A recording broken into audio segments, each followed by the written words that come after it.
मुझे नहीं लगता कि भगवान शिव के बारे में या कोई ऐसी कथा मैंने सुनी हो कि भगवान शिव रोए, लेकिन उनकी आंखों से आंसू क्यों टपके, इसके पीछे भी तो कोई कारण होगा ना, कोई कहानी होगी, वो आप हमें बताएं। देखिए, अलग अलग पुराणों में अलग अलग वर्णन है।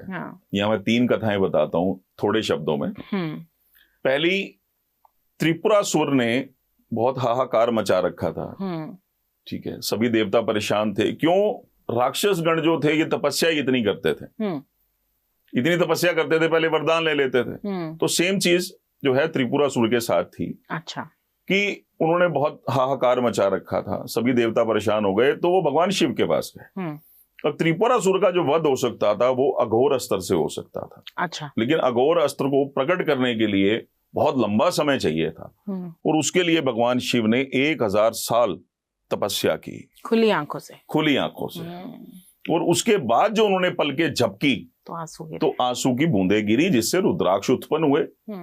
ठीक है।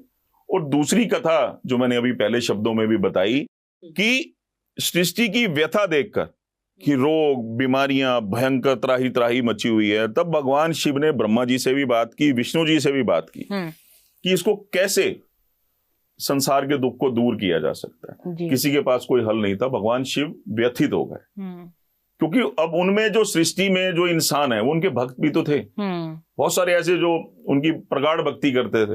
तो भगवान शिव व्यथित हो गए, वहां उनकी आंखों से अश्रु निकले, जिससे रुद्राक्ष उत्पन्न हुए।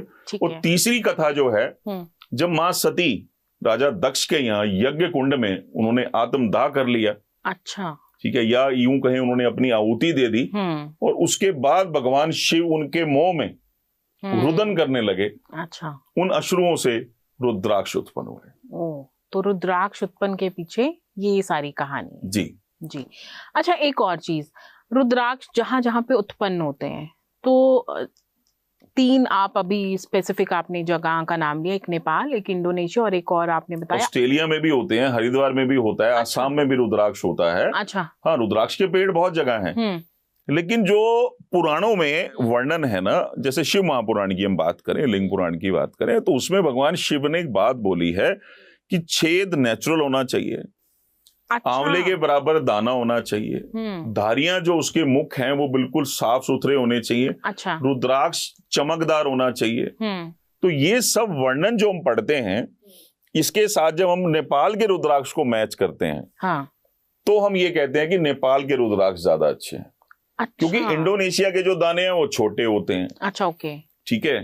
तो जब कंपैरिजन आप करोगे, जब उसके साथ हम उसको मैच करते हैं, तो तब समझ में आता है कि पुराणों में जो वर्णन है वो नेपाल के दानों के साथ अगर हम मैच करें तो समझ में आता है। छेद नेचुरल, हाँ, लाइन साफ सुथरी होती है, चमकदार दाने होते हैं और भारी दाने होते हैं। आंवले के बराबर दाना होता है तो वो सिर्फ नेपाल में हो सकता है, बिकॉज इंडोनेशिया के बाद दाने की बात करें तो बहुत छोटे होते हैं। अच्छा। उसमें प्राकृतिक छेद नहीं होता, उसमें छेद करना पड़ता है, लाइन भी उसकी क्लियर नहीं होती। तो इंडोनेशिया के जो दाने हैं वो ज्यादातर माला में यूज होते हैं।